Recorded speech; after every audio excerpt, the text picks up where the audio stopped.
Salut à tous, j'espère que vous allez super bien. Moi, ça va très bien et j'ai encore l'honneur de recevoir sur ma chaîne Jimmy Garcia. Comment Yes. vas-tu? Salut tout le monde, ça va très bien et toi? Bah écoute, ça va super bien comme d'hab, hein. C'est Et bientôt ouais, Noël, c'est donc c'est top, j'adore. clair, c'est une bonne période. Il fait un peu froid là, je suis carrément enrhumé, donc si je parle un peu du nez, vous inquiétez pas. Mais en tout cas, ouais, ça fait du bien. C'est les fêtes, c'est cool comme période. Bah, franchement, bah, nous ici il fait 12 degrés quand même, alors qu'il faisait -6 il y a quoi, il y a 5 jours, hein. Ah oui, il fait bon. Ah Ah, ouais. Même ici, il fait plutôt bon à Toulouse. Bon, après Toulouse, voilà, c'est un peu dans le sud, mais ça va, franchement, il fait pas très froid, hein. C'est cool. c'est cool. Alors aujourd'hui, je crois que tu veux continuer à nous parler du triangle de Karpman. Est-ce que je me trompe? Non, tu te trompes pas du tout. C'est exactement, on a commencé à aborder ce sujet, mais bon, on a été surpris un peu par le temps. Et le but de cette vidéo, c'était justement de vous aider davantage à vous libérer du triangle. Donc, je pense que j'ai pas assez donné d'éléments dans ce sens. Ok. Donc là, on va reprendre du coup un petit peu le triangle de Karpman rapidement sur ce qui a été dit, pour passer rapidement dans plutôt la résolution. Comment on fait pour en sortir? Voilà, tout simplement. C'est top ça. Eh ben écoute, Ouais. je t'en prie, commence quand tu veux. Et ben c'est parti. Donc du coup, alors petit récap, donc triangle de Karpman. Maintenant vous connaissez, hein, victime, persécuteur, sauveur. Voilà, c'est les trois rôles les trois masques qu'on joue. Quand on les joue, on est inconscient. Et encore une fois, c'est un comportement. Donc tout comportement remplit des intentions positives. Donc je vous en avais donné trois pour chaque rôle. Donc je vous les rappelle là tout de suite rapidement. Une victime, pourquoi va-t-elle mettre le masque de victime? Bah déjà, premier cas pour se déresponsabiliser de tout ce qu'elle a à faire. Quand on est victime, on n'a pas le pouvoir. Quand on n'a pas le pouvoir, on n'a rien à faire. Donc c'est confortable quelque part. On n'a Mhm, pas à se remettre en question. On n'a pas à changer quoi que ce soit. On tourne notre regard vers le persécuteur. C'est lui le fautif. C'est de sa faute. Moi, je n'ai rien à me reprocher. Voilà. Donc c'est simple. D'ailleurs, deuxième intention positive, se venger du persécuteur. On le voit très souvent chez les enfants. Le petit frère qui va se venger du grand frère en exagérant les coups qu'il a reçus ou même en disant qu'il s'est fait frapper alors que c'est pas vrai. Et les parents, du coup, vont tomber sur le grand frère et lui mettre une torgnole et le petit frère, il sera content. Voilà, deuxième cas. Ensuite, pour la victime, dernier cas, donc on a un côté de attirer l'attention, attirer la sympathie des gens, attirer l'empathie des gens et donc du soutien. Et mhm, donc se sentir reconnu à ce moment-là, comme bah voilà, c'est confortable, on est soutenu, on nous rassure et ça fait du bien. Donc ça, c'est la victime. Le persécuteur veut faire bouger la personne en face. Il veut la bousculer. Il sait mhm, pas forcément s'y prendre. Souvent, il est pas très bon en communication. Il est un peu brut. Mais son intention, c'est de faire bouger la personne, souvent dans le milieu professionnel. Un employeur un peu brusque qui va un peu gueuler sur son employé. Mais son intention, c'est qu'il bouge, c'est qu'il se bouge, qu'il donne mieux que ce qu'il donne déjà. Donc, il y a vraiment une notion de booster. Ensuite, il y a ce qu'on retrouve le plus souvent et là où c'est pervers, c'est que le persécuteur, en faisant ça, rejette son impuissance à l'extérieur. Et mhm, donc, quand il se sent impuissant, quand il se sent inférieur, il va donc rabaisser quelqu'un. Il va rabaisser une personne qui sait qu'il pourra rabaisser, hein. Il va rabaisser une personne qui met le masque de victime. Et ça se fait assez facilement. C'est fluide, la façon dont on porte les masques. Et comme ça, il va se sentir pour un temps meilleur, supérieur, puissant. Mais bien sûr, tout ça, ce n'est qu'une illusion. Donc ça, c'est le premier, le deuxième point. Et le troisième point, le persécuteur va avoir pour intention, oui, d'éviter la trahison. Donc en faisant ça, en persécutant tout le monde, quelque part, en voulant contrôler les gens autour de lui, mhm, il essaye de s'assurer dans son intention de ne pas se faire trahir. Il essaye d'anticiper finalement le comportement des gens, comment ils pensent. Donc il va être très brut, très sec. Il va pas laisser paraître d'émotions, voilà, de côté plus fluide, mhm. pour justement maintenir les gens dans ses serres et éviter de se faire trahir. Donc bien sûr, encore une fois, on comprend assez facilement quand on regarde les choses avec du recul que ça crée justement des trahisons, que ces gens-là, on a plus envie de les trahir que d'autres parce qu'ils sont insupportables sur la durée. Ça. Et encore une fois, dans le milieu pro, ça se revoit très souvent. Donc voilà, donc ça c'est pour le persécuteur. Et le sauveur, enfin, pareil, trois intentions positives. La première, c'est de se sentir utile. Quand on sauve quelqu'un, dans le code de notre société, c'est quelque chose de bien. Donc on se sent utile, on se sent être une bonne personne. Mhm, Ça fait du bien. Donc il y a l'utilité. On est dans le service, on se sent aussi embarqué dans une cause quelque part quand tu es sauveur. Souvent, les personnes dans le personnel soignant, les thérapeutes également, mais surtout le personnel soignant, de ce que j'ai remarqué de mon expérience, sont souvent dans ce syndrome de sauveur. Ils veulent sauver leurs patients et donc parfois même ils veulent les sauver plus que eux-mêmes. c'est Donc ça. c'est ça le problème avec le sauveur, c'est qu'il a encore plus envie que vous vous en sortiez que vous-même pour vous-même. Sauf qu'encore une fois, vous Mhm. l'aurez compris, c'est vous qui vous sortez de la merde. C'est vous qui prenez les décisions, c'est vous qui êtes vous-même avec vous-même le plus de temps chaque jour. Donc, c'est pas quelqu'un d'autre qui pourra vous sortir de la mouise. On peut pas vous sauver. Si vous n'avez pas envie d'être sauvé, personne n'y arrivera. Et donc, les sauveurs s'épuisent dans ce schéma-là. Ils s'épuisent, ils perdent leur énergie. Mm. Et donc, voilà. Donc, ça, c'est le deuxième cas. Et la troisième chose, la troisième intention positive, le sauveur donne aux autres ce qu'il aurait aimé qu'on lui donne plus jeune. Mm. D'accord, ok. Bah, Donc, écoute, super résumé en tout cas. Merci Jimmy. voilà, C'est comme ça, au moins c'est clair, il y a vraiment les intentions. Encore une fois, le but de voir ces intentions, c'est déjà de déculpabiliser. Si parfois vous êtes sauveur, si parfois vous êtes victime ou persécuteur, Mm. vous ne le faites pas pour rien. Vous en tirez de réels bénéfices. Et donc, encore une fois, tant que vous ne persévrez pas, Mm. que vous pouvez obtenir ces bénéfices autrement, en changeant de stratégie, puisque c'est une stratégie, c'est un comportement, Mm. vous ne changerez pas. C'est C'est ça. aussi simple que ça. Mm. Ouais. Ah, je comprends. J'ai été sauveuse pendant très longtemps, donc je sais exactement de quoi tu parles. Il y en a beaucoup. En tout cas, on est tous passés. Je pense que vraiment tous les êtres humains, déjà à l'âge adulte, on est tous passés, même enfants en fait, hein, on est tous passés par ces trois rôles. Ah Il y ouais. a, il y a beaucoup de gens qui croient que ce sont des bonnes personnes qui vont se mettre ce masque-là. Moi, je suis quelqu'un de bien, donc en fait, je ne suis qu'au sauveur. Mm. Mais rappelez-vous ce que je vous ai dit. À partir du moment où vous jouez à ce jeu, C'est vous ça. jouez aux trois rôles. Mm. Vous ne Mm. vous en rendez pas compte. Vous Mm. vous mettez encore d'autres masques sur des choses que vous n'aimez pas. Souvent, les gens préfèrent être sauveur que persécuteur, mais il n'y a pas un meilleur rôle qu'un autre, en fait. Les deux vous embarquent dans cette machine infernale de l'inconscience Mm. et d'une pièce de théâtre. Ouais, Je exactement. reprends le sauveur pour que vous compreniez. Mm. Le sauveur, il veut absolument sauver les gens. Qu'est-ce qui se passe quand les personnes en face rejettent son aide? Qu'est-ce qui se passe quand ces personnes ne veulent pas être sauvées? Mm. Lui, il veut se sentir utile. Donc, Mm. il est bloqué. Il peut pas, il n'y arrive pas. Il n'y arrive pas, voire même, il peut des fois on peut le rejeter violemment. Et donc, qu'est-ce qui se passe à ce moment-là? Il va tout de suite se placer en position de victime. Quoi, il va trouver ça injuste, en fait. Moi, je te donne tout, je suis là pour toi. Ça, c'est des phrases qu'on trouve souvent. Moi, je t'ai tout donné. Avec tout ce Moi, que j'ai tu toujours été là pour toi. Voilà, avec tout ce que j'ai fait pour toi, c'est comme ça que tu me traites. Donc là, on voit clairement l'injustice là que le sauveur ressent à ce moment-là, et il bascule en victime et même en persécuteur, parce qu'il va persécuter la victime à ce moment-là. ça. Comment ça, mais et vraiment, ça c'est quelque chose qu'on trouve très souvent dans le monde sentimental aussi dans le couple, hein. Mm. Après tout ce que j'ai fait pour toi, c'est comme ça que tu me traites. Voilà, ça c'est une phrase vraiment typique du sauveur. Donc c'est vraiment pour vous alerter sur ce truc-là. Non, c'est pas mieux d'être sauveur que d'être autre chose en fait, Mm. parce que vous allez basculer de toute manière, tôt ou tard, dans les autres rôles. Et si c'est pas persécuter quelqu'un d'autre, vous allez vous persécuter vous-même. Vous allez ensuite, dans votre monologue interne, vous dire, je suis un incapable, je suis même pas foutu d'eux, j'arrive même pas à aider cette personne, j'arrive même pas à la sortir de sa merde. Donc, vous vous persécutez vous-même. Mm. Et donc, vous vous victimisez vous-même. Mais ce Jouez qui les deux rôles avec moi. Ouais. Et ce qui est assez incroyable, c'est que on peut vraiment en sortir. Parce que justement, par exemple, je prends mon exemple, j'ai été longtemps, bah, je pense les trois, hein. J'ai plus été sauveuse, je pense. Enfin, j'ai plus l'impression de ça. J'ai été Ouais, victime aussi. Et j'ai sûrement été persécuteur, hein. J'ai été bourreau. Je me souviens de quelques phases où j'étais pas mal là-dedans aussi. Et on peut s'en sortir. C'est possible. c'est clair. Et justement, toi qui partages ton expérience, qu'est-ce que tu dirais qui t'a aidé le plus à changer, à sortir de ça ou à y retourner moins souvent qu'avant? Deux choses, le coaching, depuis que je suis à Ouais, l'EDEC, hein, ça a changé ma vie, donc autant le dire. Les coachings avec toi, avec pas mal, enfin, d'autres personnes aussi. ouais. Et le fait de me dire que de toute façon, d'être sauveuse, ça m'a apporté que des emmerdes. Donc, autant arrêter. Yes. Voilà, Donc c'est hyper intéressant. Donc déjà, bon, les decks, le coaching, bien sûr, ça t'a aidé. Et au-delà de ça, tu as commencé à faire comme une liste de ça, choses désagréables, de choses que tu perds finalement à jouer à ce rôle-là. ça. Hmm. Ok, hyper intéressant. Ah Donc là, oui, oui.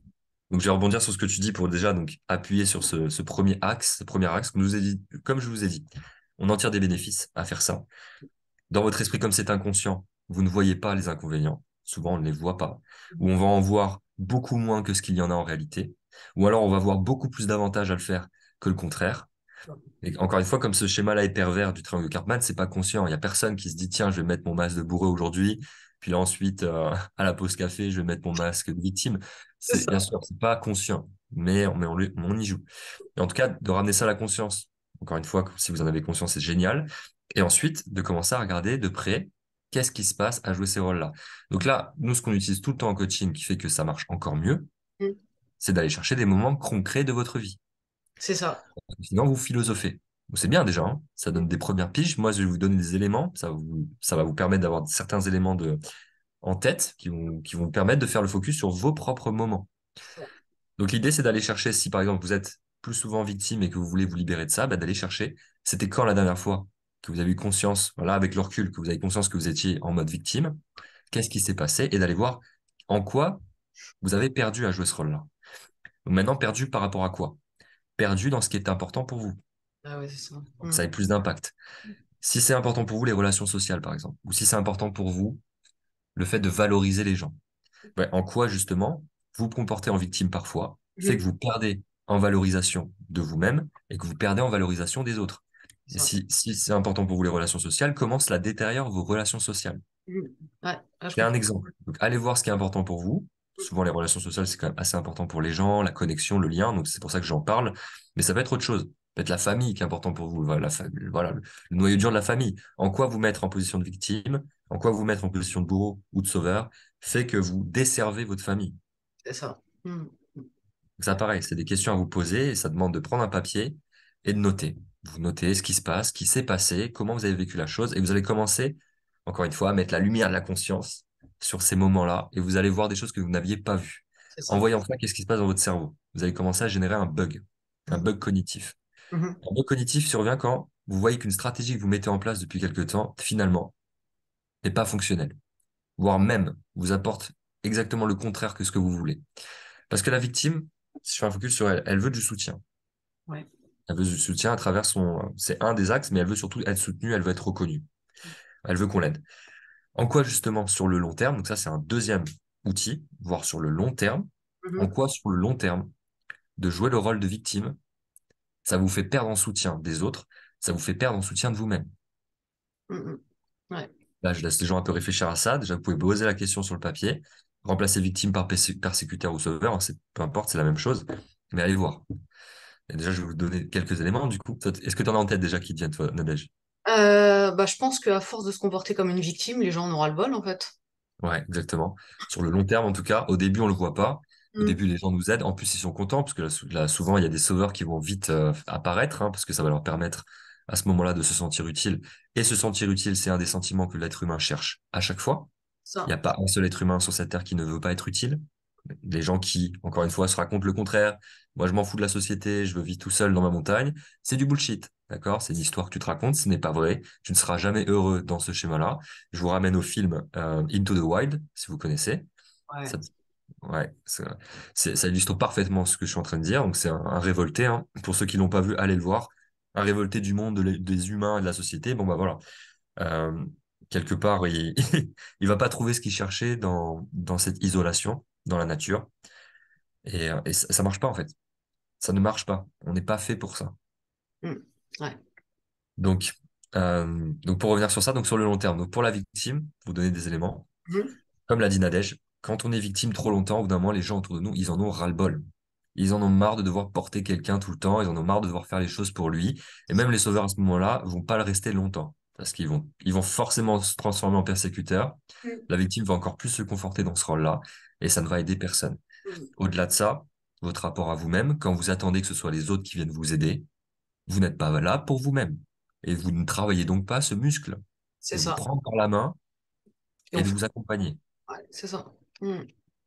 Et ça, pareil, c'est une comment dire, c'est une des facultés que l'être humain doit développer le plus tôt possible, en fait. De pouvoir être là pour lui. Enfin, je veux dire, encore une fois, on est là avec nous tout le temps. Mhm. Si t'es pas là pour toi et que t'attends toujours que ce soit l'extérieur qui vienne te sortir de la merde ou qui vienne faire les choses pour toi, tu n'y arriveras jamais. Et là, ça m'amène à un exemple très concret des parents surprotecteurs avec leur enfant. Mhm. Parce que souvent, ces parents-là, qu'est-ce qui s'est passé? Soit dans leur enfance, ils ont été surprotégés également et donc ils vont reproduire le même schéma, soit l'inverse, ils ont été enfin, pas du tout soutenus, ils ont perçu qu'ils n'ont pas été soutenus et donc ils vont absolument vouloir apporter ce soutien à leur enfant, souvent à tort, souvent trop, parce qu'on est aussi très extrêmes Mhm. dans notre façon de nous comporter. Et donc, en surprotégeant cet enfant, vous l'empêchez de devenir indépendant, vous l'empêchez de prendre son pouvoir, vous l'empêchez de pouvoir du coup se débrouiller, vous l'empêchez d'avoir cette répartie dont il a tant besoin à l'école pour se protéger des autres enfants. Et là, je vous parle de connaissance, en connaissance de cause, puisque c'est mon histoire. Moi, j'avais une maman poule. Bon, pas vraiment poule, mais quand même plus une mère juive qu'une mère classique, on va dire. Donc, quand même très, très dans la protection, très affectueuse, très présente pour moi. Mais ce qui faisait aussi en tant qu'enfant unique, bah, qu'à l'école, pendant longtemps, je n'avais aucune répartie. Et donc, quand on me rentrait dans l'art, bah, j'étais tout mou. Il se passait rien. Donc, je me faisais un peu marcher dessus et c'est pas agréable. Alors que des enfants qui, entre guillemets, étaient laissés plus à leur compte, peut-être avec des parents plus irresponsables quelque part, bah, ces enfants-là étaient plus débrouillards aussi. Ça. Hmm. Voilà. Ça me Donc, rappelle des souvenirs, ouais. qu'est-ce que ça te rappelle comme souvenir? Pas forcément des bons souvenirs, j'arrêtais pas de me laisser faire, donc c'était une catastrophe. À l'école, Voilà. c'était un carnage. Moi, c'était un peu pareil aussi. Et Ouais. ça te cadre beaucoup, hein. Ça te cadre beaucoup. Donc, voilà. Donc, ça, j'espère déjà que ça vous éclaire par rapport à ça. Donc là, je reprends les outils.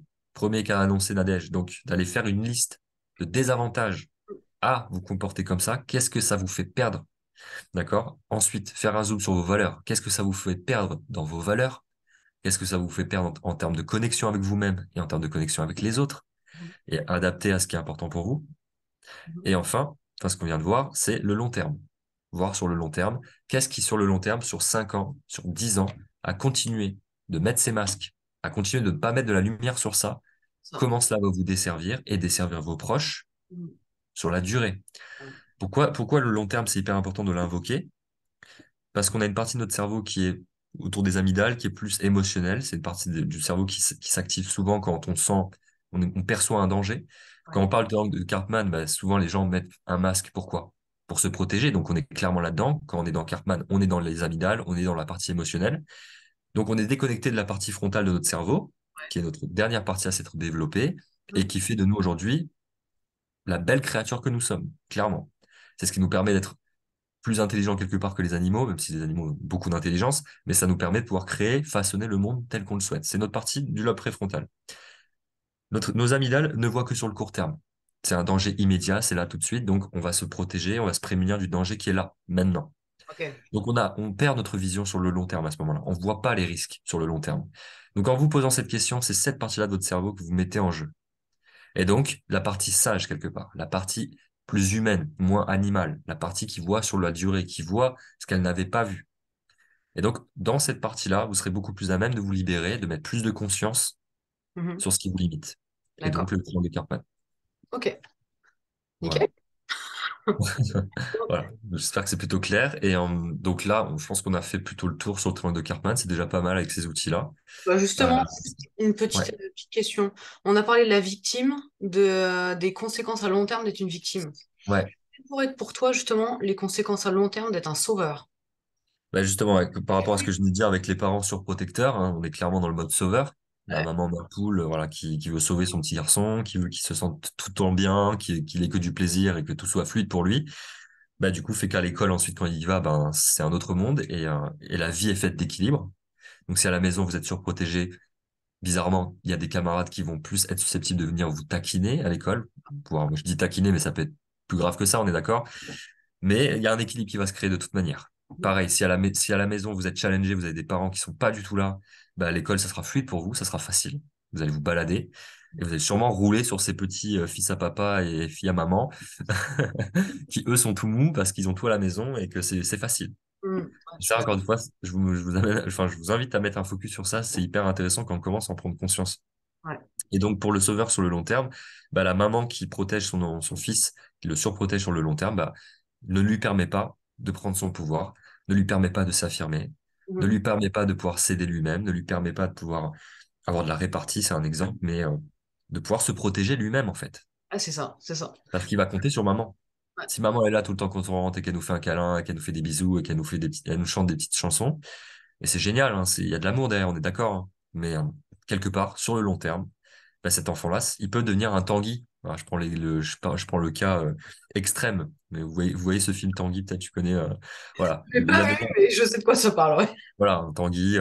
À 30 ans, il est toujours chez ses parents, il sait pas se débrouiller par lui-même, il n'a pas trouvé de travail. Enfin, bon, voilà. Il s'est pas affirmé puisque ses parents étaient là pour lui et C'est il faut ça. tout pour lui. J'ai une autre conséquence aussi, qui m'est arrivée pas mal de Ouais, fois, avec des gens. dis-nous, Donc, dis-nous. j'étais donc sauveuse, ça a duré vraiment très très longtemps. Où bah, tu sauves la personne, tu l'aides vraiment, tu fais tout pour elle, et à un moment donné, elle se sent super bien, elle dit, Merci Nadège, c'était cool. Au revoir. Bien aidé. C'est aussi. Adieu. Voilà. Et là, tu te sens conne. Ouais, tu donnes beaucoup et finalement on te le rend pas derrière aussi. C'est Donc ça. là, justement, quand tu dis tu te sens comme une conne, Ouais. qu'est-ce que tu ressens par rapport à cette personne à ce moment-là? Ah ben, de l'énervement, je suis. Bah ouais, je pense que je pourrais devenir son persécuteur en tout cas, ouais. Hmm. Exactement, Si la personne ne me disait pas ciao et que je pouvais à un moment donné rester près de cette personne, je pense que oui, je deviendrais son persécuteur, son bourreau. Ouais. Il y a, il y c'est a, clair, il y a une grande chance, ouais. c'est Je clair. avec tout ce que j'ai fait pour toi, c'est comme ça que tu me traites, connard. Voilà, exactement. Et c'est ça qui revient. Et c'est vraiment mettre de la lumière sur ça quand vous avez ce dialogue avec vous-même. C'est vraiment un signal d'alerte que ce que vous êtes en train de le faire, vous le faites inconsciemment et vous ne le faites pas avec le cœur. C'est D'accord. intéressé. Mm, Clairement, c'est intéressé. Ça veut pas dire qu'il n'y a pas une part d'amour, bien sûr. Vous n'allez pas vous mettre en mode sauveur pour n'importe qui. mm. Vous allez vous mettre sauveur pour des gens qui sont quelque part importants pour vous. Ah Donc oui. l'amour est toujours là. De toute manière, l'amour est derrière toutes les choses. Mm. Mais c'est intéressé. C'est C'est ça. conditionnel. Ah oui, c'est ça. Si la condition n'est pas Ouais. vérifiée, on n'y est pas, voilà, n'est pas vérifiée, et Mm. ben du coup, cet amour se transforme en énervement, en haine, Justement. en persécuteur. C'est ça. Alors que quand on fait les choses justement grâce à les decks, et j'arrête pas d'en parler, mais c'est vrai, grâce à les decks et grâce à des coachs exceptionnels comme toi, j'ai réussi à comprendre que l'amour inconditionnel, c'est quelque chose qui est assez incroyable parce que tu donnes les choses, mais en fait, ça te fait du bien aussi à toi. Et si tu reçois rien en retour, bah, t'en as rien à faire. Exactement. C'est ça qui est important en fait. Ouais. Et Et finalement, encore, c'est, c'est toi qui te... ouais. C'est ça. Après, ça, c'est le travail d'une vie entière, hein. Je pourrais pas dire, moi, à mon stade, même malgré tout ce que j'ai fait, tout le travail sur moi, je suis encore très loin de l'amour inconditionnel. Il y a encore pas mal de conditions qui sont mises, il y a des attentes dans mon couple, il y a des choses qui, voilà. Si quelque part, ma copine n'y répondait plus, je sais que ça pourrait me poser problème et je pourrais y percevoir moins d'amour pour elle. Ouais, ouais, ouais. Mais c'est un but à suivre, c'est une voie à suivre. Ouais, mais justement, alors tu vois. Autant avec les amis, les potes et tout ça, j'arrive à Ouais. donner de l'amour C'est toujours plus inconditionnel, simple. ça c'est bon. Mais Mm. par contre, si j'avais un copain, ça serait impossible en fait. Et oui, c'est beaucoup plus compliqué. Ah, c'est ça. Parce qu'on est moins attaché émotionnellement, tout simplement. Mais bon, c'est ouais, c'est ça, vous le savez tous, hein, on l'a tous expérimenté, hein. Le couple nous met le doigt souvent sur nos blessures, Ça. sur les choses qui font mal, sur les choses qui font peur, nos blessures d'abandon, de rejet, Mm. beaucoup plus fortes que finalement avec nos amis. Ouais. Et aussi, comme on met beaucoup moins d'attentes sur nos amis, ben, c'est beaucoup plus fluide aussi, hein. On Ah met oui. moins d'attentes sur nos relations amicales parce qu'on s'attend pas à partager notre vie avec notre ami et à construire une famille ensemble. Mm. Donc forcément, en mettant tout ce poids-là et sachant que c'est important pour tout le monde, ce truc-là, eh ben voilà, sur notre couple, on va mettre un poids énorme et donc sur notre partenaire, Ça. parfois un poids injuste et qui est du coup parsemé d'attentes et de désillusions du coup. Parce que plus on met d'attentes sur quelque chose, plus on est déçu. C'est mathématique, hein. Et Logique. plus on met du contrôle sur l'autre, Mm. plus on va le pousser à la trahison, on va le pousser on va être encore une fois déçu, mais plus dans le sens, avec le contrôle, c'est plus, on va être angoissé. Le contrôle génère de l'angoisse. D'accord, ok. Donc plus tu as d'attente, plus tu vas être déçu, plus Mm. tu mets du contrôle sur ta vie, sur les autres, plus tu vas être angoissé. Parce D'accord. que rien n'est finalement, enfin on a du contrôle sur rien en fait, sur rien. C'est ce qu'on fait. À part sur ce qu'on fait, sur ce qu'on ressent. Enfin, et encore c'est compliqué, hein, ça met du temps, mais et encore, même sur nous c'est compliqué d'avoir du contrôle sur ce qu'on ressent parfois. Voilà, on est quand même des créatures émotionnelles, on a des canaux plus ou moins ouverts vers l'extérieur, donc on peut être facilement, plus ou moins facilement perturbé. Mm. Donc même là, c'est pas évident. Ah, c'est vrai. Mais Bon. ouais, en tout cas, ouais, c'est cool que tu parles de ça. Bon, en tout cas, est-ce que tu as autre chose à nous dire ou pas? Ben écoute, je pense que là, non, franchement, on va arrêter là. Ok. C'est bien, ça complète bien la première vidéo. Donc là, ouais, avec déjà ça, avec les trois, quatre outils là qu'on vous a donnés avec Nadège, franchement, mettez-les en pratique, vous allez voir, c'est assez magique. Et déjà, rien d'en avoir conscience, je le dis tout le temps, avoir conscience de ces schémas-là et que vous y jouez, c'est plus de 50% du taf qui est accompli. C'est ça. Vraiment. Parce que quand on travaille dans l'ombre, on ne peut pas avancer. Ouais. Quand vous êtes dans une pièce qui fait noir, vous ne savez pas où vous allez, vous ne savez pas quoi faire. Tant qu'il n'y a pas la conscience qui a été mise, donc la lumière sur tout ça, Mm. on peut rien faire, on peut pas travailler, C'est ça. C'est on peut pas ça. opérer. Mm. Alors, oh, un truc que j'avais oublié de vous dire, si jamais vous avez des questions, vous pouvez les poser dans nos commentaires. N'hésitez Yes. surtout pas. N'hésitez pas. Nadège sera aux aguets. C'est ça. Et Ouais, Jimmy vous y répondra, bien évidemment. bien sûr. Vous pouvez m'envoyer un message aussi, hein. Vous avez mon nom, il y a mon site internet aussi, il a été partagé dans les vidéos. Je pense que tu le remettras peut-être dessous à chaque fois, mais Et voilà, vous pouvez surtout cliquer, aller commenter voir. Et, dans les commentaires. voilà. Ouais, Surtout, allez-y. Allez sur mon compte Insta aussi, où j'ai créé pas mal de posts sur ma première année où je me suis lancé. Je partage pas mal de pépites. Il y a également du coup des posts sur le triangle de Karpman. Comme ça, c'est écrit. Si vous voulez aller faire des screens ou quoi, ça permettra de compléter cette vidéo et d'avoir un support visuel, ce qui est d'accord. plutôt bien. Et c'est quoi Voilà. ta page Insta? Ma page Insta, c'est jimmy.grsa. Donc J-I-2-N-Y.grsa, tout Ok. simplement. Eh ben, très bien. Eh ben, Voilà. écoutez, on vous dit à tout de suite pour une deuxième Yes. vidéo. Yeah, À let's go. tous. À bientôt. Merci beaucoup.